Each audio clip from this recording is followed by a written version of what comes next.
Shalom Ibu Bapak semuanya. Bagaimana kabarnya pagi hari ini? Luar biasa ya. Saya percaya kita semua tetap semangat untuk mengikuti pesan demi pesan Tuhan sebagai tuntunan perjalanan kita untuk terus memasuki sepanjang tahun 2025 ini ya.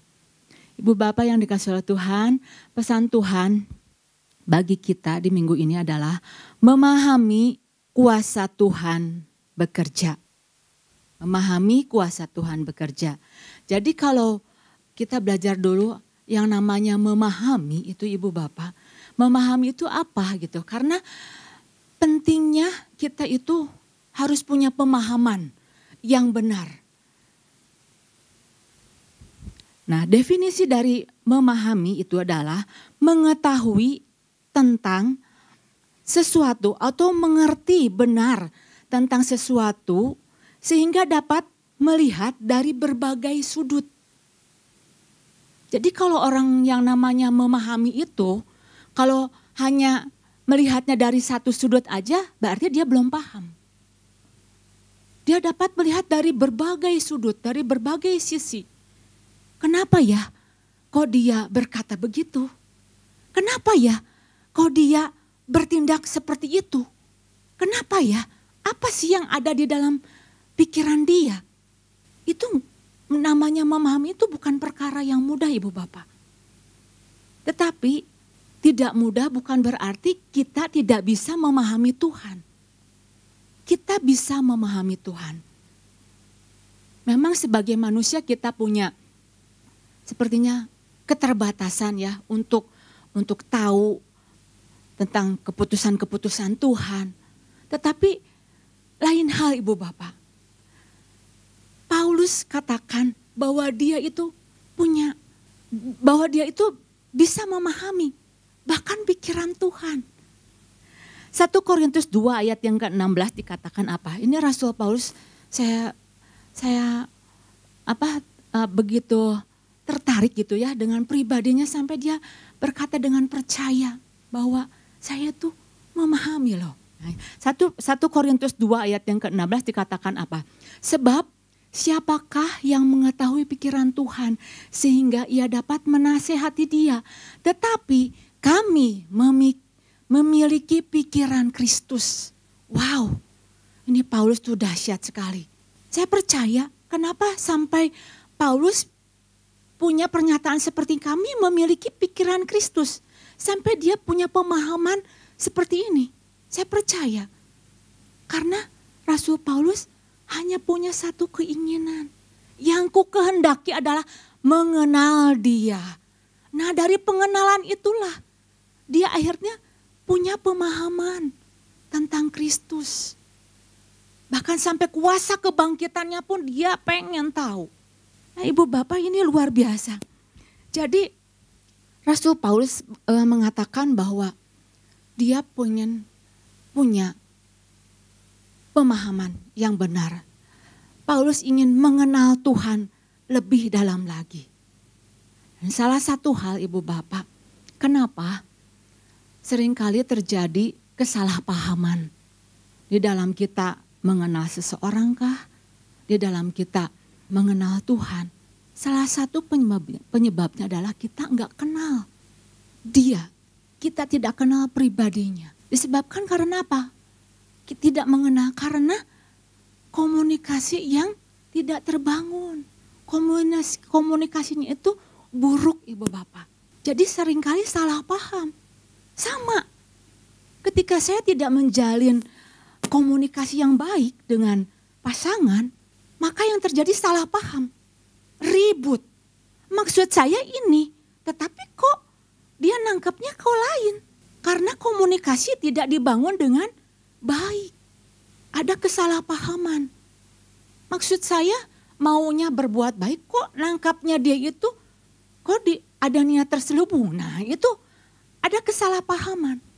Karena komunikasi tidak dibangun dengan baik. Nah jangan-jangan Ibu Bapak ketika pesan Tuhan sampai kepada kita mulai introspeksi diri. Apakah hubungan saya dengan Tuhan benar enggak ya? Baik enggak ya? kita mulai introspeksi. Jadi ayo kita tingkatkan lagi kualitas komunikasi kita. Jangan hanya kita hanya sekedar datang, cukup hanya untuk berdoa saja. Tapi kita tingkatin lagi.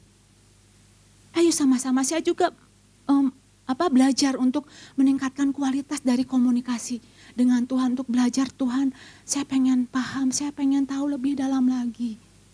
Saya pengen mengerti lebih dalam lagi apa yang menjadi maksud dan tuntunan Tuhan, Ibu Bapak. Karena ketika misalkan gini ya, ketika pasangan saya sibuk atau kita nggak punya komunikasi untuk dibangun, bagi Tuhan itu nggak ada istilah aku tuh sibuk loh, kamu datang nyibukin aku gitu. Bagi Tuhan itu tidak ada kata sibuk ketika kita mau jalin hubungan. Karena apa? Ketika kita semakin memahami, ya Ibu Bapak, jadi kita itu diluputkan dari setiap celah-celah yang membuat akhirnya kita punya asumsi-asumsi tersendiri gitu. Seperti bangsa Israel pada waktu itu. Maksud Tuhan itu mau bawa bangsa Israel menuju tanah perjanjian, tetapi bangsa Israel karena tidak mengenal Tuhan, dia punya asumsi tersendiri. Wah, ini mah salah Tuhan. Kenapa saya dijebak di padang gurun? Ini mah Tuhan mau suruh saya bawa mati. Jadi komunikasi itu penting supaya apa? Tidak ada asumsi-asumsi dari pemikiran-pemikiran kita yang keliru. Semakin kita punya pemahaman yang benar, memahami kuasa Tuhan lebih dalam lagi, maka kita akan semakin melihat bahwa masalah seperti bangsa Israel, wow, masalahnya itu udah dikejar-kejar sama bangsa Mesir. Masalah bukan jadi sebuah masalah lagi, karena kita paham tentang kuasa Tuhan. Semakin kita memahami kuasa Tuhan, maka kita akan semakin menyadari, wah, ini masalah diperhadapkan kepada saya, ada maksud apa nih? Karena kita punya jalinan hubungan yang baik dengan Tuhan. Jadi masalah bukan sebuah masalah lagi, Ibu Bapak. Masalah yang menakutkan kalau kita mengenal kuasa Tuhan. Nah, kita sama-sama terlebih dahulu membaca apa yang menjadi dasar firman Tuhan di dalam Kejadian 14 ayat yang ke-21 sampai ke-25. Kita melihat kembali ya, dan saya mau membacakannya Ibu Bapak. Lalu Musa mengulurkan tangannya ke atas laut, dan semalam-malaman itu Tuhan menguakkan air laut dengan perantaraan angin timur yang keras, membuat laut itu menjadi tanah kering, maka terbelahlah air itu. Ayat yang ke-22, demikianlah orang Israel berjalan dari tengah-tengah laut di tempat kering, sedang di kiri dan di kanan mereka air itu sebagai tembok bagi mereka. Orang Mesir mengejar dan menyusul mereka. Segala kuda Firaun, keretanya dan orangnya yang berkuda sampai ke tengah-tengah laut. Kemudian, dan pada waktu jaga pagi, Tuhan yang di dalam tiang api dan awan itu memandang kepada tentara orang Mesir, lalu dikacaukannya tentara orang Mesir itu. Nah, sampai perkara ini pun Ibu Bapak, masih bangsa Israel salah paham. Tidak bisa memahami apa yang menjadi maksud Tuhan. Tidak punya pengenalan. Dan kemarin Ibu Bapak kita sama-sama udah belajar Ibu Bapak. Bagaimana cara kita supaya kita punya pemahaman tentang kuasa Tuhan ya. Kemarin sudah disampaikan dan Ibu Bapak bisa mengulang lagi gitu ya. Bahwa mujizat merupakan suatu rangkaian proses. Jadi ada rangkaian proses yang harus kita jalani. Terkadang kita kan pengennya instan. Tetapi ada satu rangkaian proses yang harus kita jalani. Kemudian mujizat membutuhkan keterlibatan kita. Di tengah seluruh rangkaian proses. Kita adalah bagian dari proses untuk menghasilkan mujizat.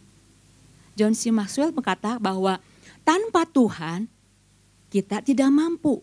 Tanpa kita, Tuhan tidak mau. Nah, dan pagi hari ini Ibu Bapak, apa sih yang harus kita pahami ketika kita mau belajar untuk memahami kuasa Tuhan bekerja? Satu hal yang mau kita pahami Ibu Bapak, bahwa mujizat merupakan kedaulatan Tuhan. Mujizat itu merupakan kedaulatan Tuhan Ibu Bapak. Diambil dari Kejadian 14 ayat yang ke-14.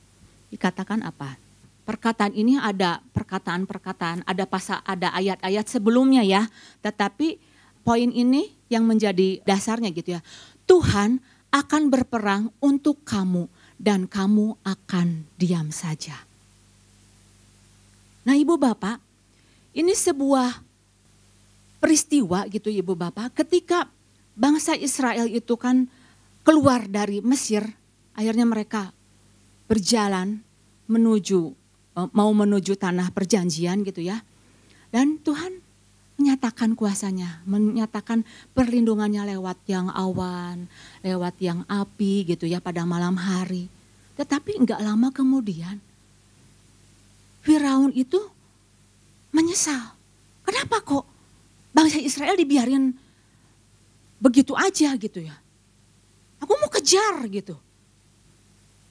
Dan akhirnya Firaun mengejar. Dia keluarkan tentaranya, dia keluarkan kereta kudanya dan kemudian mengejar. Kejadian 14 ayat yang 10 sampai ke yang ke-12 kita sama-sama mau lihat ya terlebih dahulu Ibu Bapak ya di sini ya. Nah, ketika Firaun telah dekat, orang Israel menoleh, maka tampaklah orang Mesir bergerak menyusul mereka. Lalu sangat ketakutanlah orang Israel dan mereka berseru-seru kepada Tuhan. Selanjutnya, dan mereka berkata kepada Musa, apakah karena tidak ada kuburan di Mesir, maka engkau membawa kami untuk mati di padang gurun ini? Apakah yang kau perbuat ini terhadap kami dan membawa kami keluar dari Mesir? Bukankah ini telah kami katakan kepadamu di Mesir, janganlah mengganggu kami, biarlah kami bekerja pada orang Mesir, sebab lebih baik bagi kami untuk bekerja pada orang Mesir daripada mati di padang gurun. Nah Ibu Bapak, kita bisa lihat bangsa Israel, bangsa yang tidak menyadari bahwa ada kedaulatan Tuhan. Orang yang tidak menyadari kedaulatan Tuhan, maka dia akan berseru-serunya seperti kayak gini. Berdoanya itu seperti bangsa Israel. Tuhan, ada masalah ini, mati deh. Udah gak ada jalan keluar, udah buntu. Doanya itu bukan doa kemenangan. Doa orang yang menyalahkan keadaan, yang menangisi nasibnya. Aduh, kok begini ya ikut Tuhan? Kenapa ya? Sial melulu. Ini doa seruan-seruan orang yang tidak mengerti kedaulatan Tuhan. Bahkan menyalahkan Tuhan. Jadi seruan mereka bukan seruan kemenangan. Harusnya gini. Wow, ini ada maksud apa nih di balik semua ini? Di depan Mesir, di depan Laut Teberau, di belakang itu Mesir. Kita udah buntu. Tuhan mau nyatakan apa lagi nih dalam kehidupan saya? Nah saya belajar Ibu di titik ini, dalam hal ini. Seringkali saya, aduh Tuhan, mengeluh. Tapi saya diingatkan, wow, saya nggak bisa, saya nggak mampu untuk mengendalikan sesuatunya. Tapi saya punya Tuhan yang dahsyat, saya punya Tuhan yang mau terlibat di dalam urusan saya. Ini sebuah yang harus kita pahami Ibu Bapak. Nah sampai di titik ini Ibu Bapak, bangsa Israel berseru-seru kepada Tuhan. Dan semakin dekat orang Mesir itu menyerang, mereka sampai ketakutan. Dari ketakutan itu, akhirnya apa? Musa menguatkan bangsa Israel. Udah, jangan takut. Jangan takut, ya. Dikatakan apa gini? Udah jangan takut. Berdirilah tegap dan lihatlah keselamatan dari Tuhan yang akan diberikan Tuhan hari ini. Sebab orang Mesir yang kamu lihat tidak akan kamu lihat selama-lamanya. Dan kemudian ayat yang tadi mengatakan Tuhan akan berperang untuk kamu dan kamu akan diam saja. Nah ini, perkataan ini luar biasa Ibu Bapak. Apakah masuk akal enggak Ibu Bapak? Gak masuk akal. Orang lagi ketakutan kok suruh diam. Orang kok lagi dalam kepanikan kok suruh diam. Suruh diam aja gitu. Nanti kita sama-sama belajar Ibu Bapak apa yang dimaksud dengan kamu diam saja. Apakah diam hanya diam gitu? Tidak melakukan sesuatu. Artinya Ibu Bapak Tuhan akan berperang itu artinya udah ini tuh urusan saya kata Tuhan. Ini tuh bagiannya aku yang melakukannya. Aku itu enggak akan tinggal diam, kamu diam aja gitu. Jadi bagian kamu itu jangan banyak ngurusin aku. Kalau bahasa saya gitu, udah jangan ngurusin Tuhan. Jangan terlalu banyak ngatur-ngatur Tuhan. Tuhan kalau menurut saya sih kayaknya harus begini. Kalau menurut saya sih caranya harus begini. Nah ini yang Musa katakan, Tuhan akan berperang untuk kamu dan kamu akan diam saja. Jadi ini hal yang gak masuk akal Ibu Bapak. Gak mungkin orang lagi dalam keadaan susah kayak begini, suruh tinggal diam di dalam hadirat Tuhan. Suruh mencari Tuhan, diam di sini itu rest, istirahat, ayo terhubung dengan Tuhan. Gak mungkin, mana bisa tenang, situasi itu udah hancur. Masa masih harus tinggal tenang, masih harus tetap berharap sama Tuhan, masih tetap harus terhubung dengan Tuhan. Sedangkan mendengar suara Tuhan itu lama. Kita butuhnya yang cepat bertindak. Kita kan hidup di dalam dunia yang sekarang tuh gercep ya. Cepat lakukan ini, lakukan itu. Cepat menyelesaikan segala hal. Sama Ibu Bapak, ketika saya banyak hal yang harus saya kerjakan. Ini urusan keluarga, ini urusan saya harus memenuhi kebutuhan. Ini urusan anak, ada juga pelayanan. Pengennya itu apa? Cepat, lakukan ini, lakukan itu. Cepet kerjain, pokoknya beres gitu. Nah ini yang kita sama-sama mau belajar Ibu Bapak. Yang Tuhan mau adalah ayo masuk, tinggal tenang. Hari-hari ini kan susah orang itu untuk tinggal tenang masuk dalam hadirat Tuhan. Untuk tetap fokus pada Tuhan sekalipun mungkin kita itu ditekan oleh berbagai masalah, oleh berbagai beban, oleh berbagai pemikiran. Kita disuruh tenang. Nah, tetapi yang kita sama-sama mau belajar Ibu Bapak, tidak ketenangan itu adalah sumber kekuatan. Yesaya 30 ayat yang ke-15 sampai yang ke-16 dikatakan apa? Dengan bertobat dan tinggal diam kamu akan diselamatkan. Dalam tinggal tenang dan percaya terletak kekuatanmu. Nah di sini Ibu Bapak ada kekuatan pada waktu kita diam. Tuhan katakan pada bangsa Israel, kamu diam. Kamu jangan ngurusin apa-apa tentang apa yang harus mau aku lakukan. Kamu mah diam aja. Selamat enggak? Menempuh laut Teberau. Berhasil enggak? Berhasil Ibu Bapak. Apakah dengan bangsa Israel menyeberang laut Teberau itu dengan kapal laut? Kan ada lagunya ya, lagu sekolah minggu. Bagaimana cara Musa melewati laut kosong? Bagaimana cara Musa menyeberang laut kosong? Menyeberang bukan, naik kapal bukan Ibu Bapak. Tetapi dengan hembusan Bukan dengan kapal, bukan dengan berenang, tetapi dengan kuasa Tuhan. Nah, Ibu Bapak yang dikasih oleh Tuhan, jadi kita sama-sama mau belajar Ibu Bapak bahwa ketika ada mujizat itu merupakan sebuah kedaulatan Tuhan. Apa yang mau kita pahami? Kita harus paham. Yang mau kita pahami adalah yang pertama Ibu Bapak ya. Yang pertama adalah kita harus percaya. Kita harus percaya. Dan percaya itu enggak mudah Ibu Bapak. Enggak mudah untuk kita percaya pada kedaulatan Tuhan. Namanya kepercayaan itu harus dibangun. Nah tadi ada yang dikatakan bahwa apa itu kedaulatan Tuhan ya?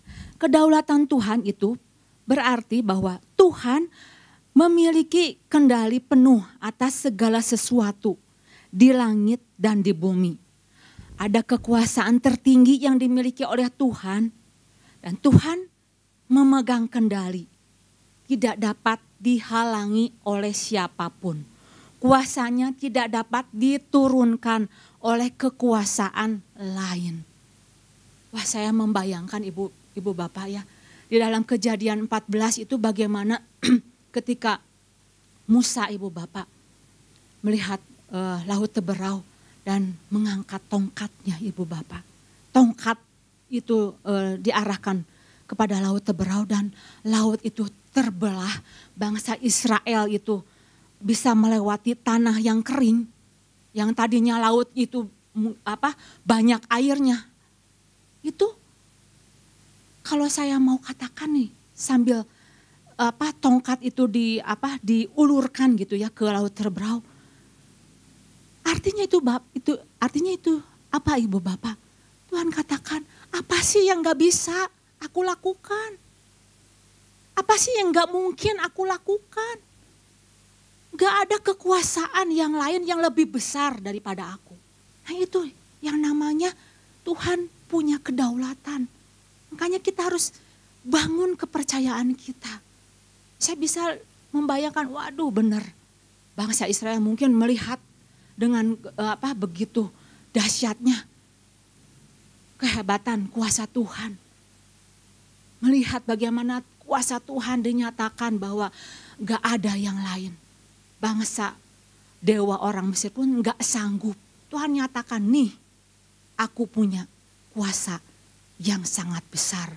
Punya pegang kendali atas alam semesta ini.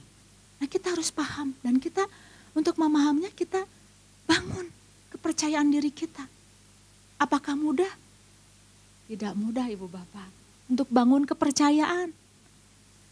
Gak mudah, kadangkala ada saatnya ya percaya. Tetapi ada saatnya kita mulai down. Ya. Nah, Ibu Bapak ketika dikejar-kejar gitu ya, orang Israel dikejar oleh bangsa Mesir, mereka di dalam ketakutan. Tetapi yang menjadi dasar mereka ketakutan adalah karena mereka tidak percaya. Mereka lebih memilih untuk percaya dengan apa yang mereka lihat.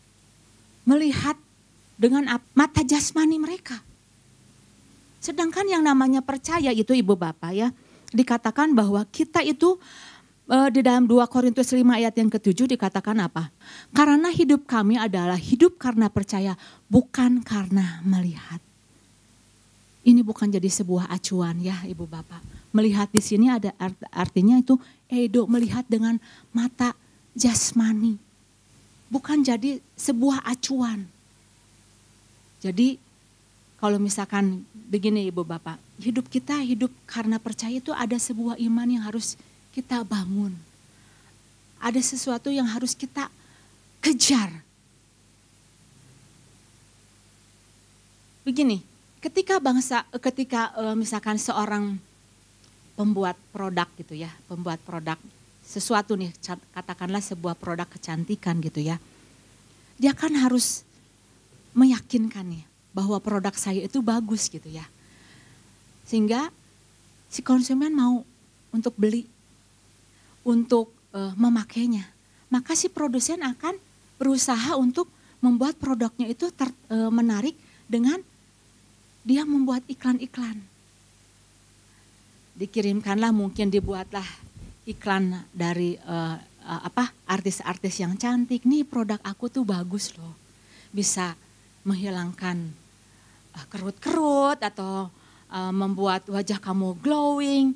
Jadi bukti itu akan membuat si konsumen itu yakin, wow ini produknya itu bagus.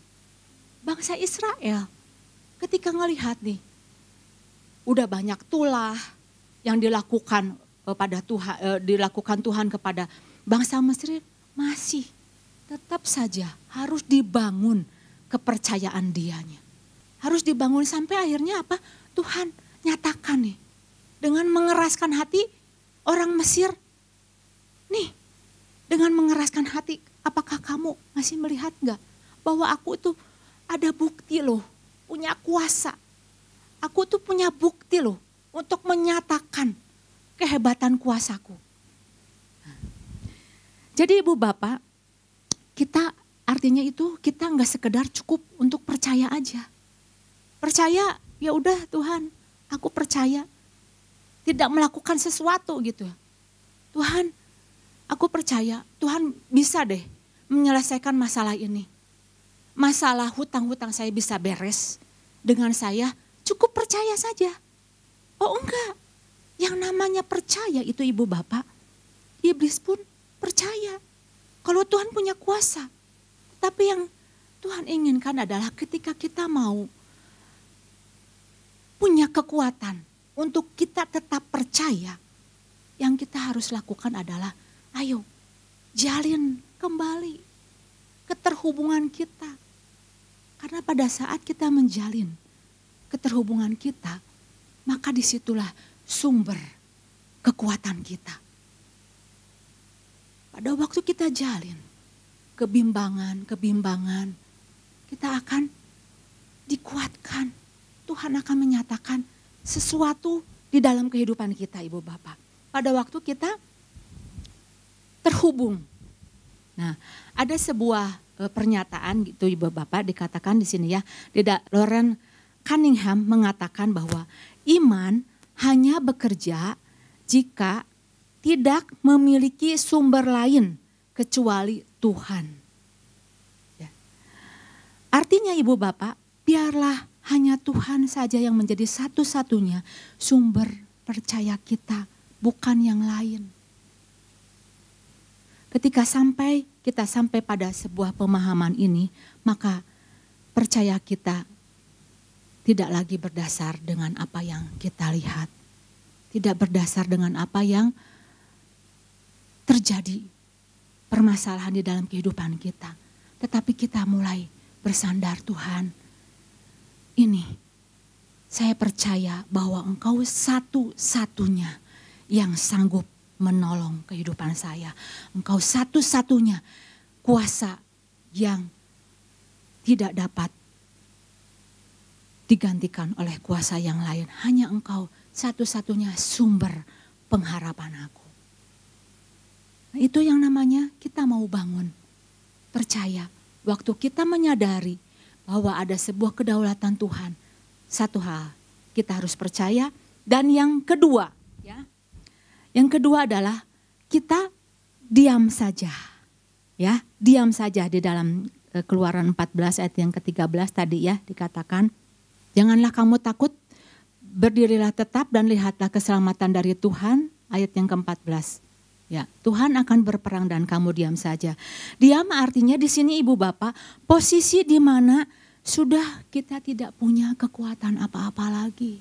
Diam, udah benar-benar menyerahkan kepada Tuhan, biarkan Tuhan yang bekerja seluas-luasnya.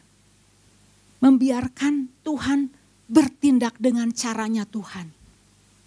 Jadi diam di sini itu, kita itu bukan hanya diam, enggak melakukan apa-apa, sebuah tindakan pasif. Oh enggak. diam ini sebuah tindakan yang aktif bagaimana kita terus membangun diri kita, membangun kepercayaan kita kepada Tuhan. Ketika saya pengen tahu Ibu Bapak ayat ini ya lebih dalam lagi. Ini ada sebuah pernyataan yang mengatakan begini ya. Tuhan akan berperang untuk kamu dan kamu akan diam saja. Dikatakan gini, Allah itu yakin bahwa dia itu akan berperang bagi kamu. Tuhan itu mampu untuk membela, untuk melakukan sesuatu untuk kamu. Namun kamu harus terus maju menuju laut. Jadi harus terus bergerak, harus terus membangun kepercayaan kita, membangun iman kita. Allah berperang bagi umatnya pada saat umatnya berjalan dengan iman dan ketaatan pada firman-Nya. Jadi ini yang dimaksud dengan berdiam. Mempercayakan semuanya kepada Tuhan. Tuhan bekerja dengan leluasa. Menyerahkan segenap pemikiran kita, segenap cara-cara kita, biarkan Tuhan bertindak dan kita menangkap apa sih yang mau Tuhan supaya aku lakukan. Nah di sini, poin ini Ibu Bapak, kita sama-sama mau belajar, saya juga belajar lebih dalam lagi bahwa ada sebuah kedaulatan Tuhan di balik mujizat yang terjadi. Jadi yang dikejar itu bukan mujizatnya Ibu Bapak, yang dikejar itu adalah kita paham bahwa Tuhan berdaulat di atas semuanya. Kita bangun kepercayaan diri kita, percaya kita kepada Tuhan, dan kita mau terus senantiasa meningkatkan kualitas keterhubungan kita dengan Tuhan di dalam kehidupan kita. Demikian firman Tuhan, Tuhan Yesus memberkati.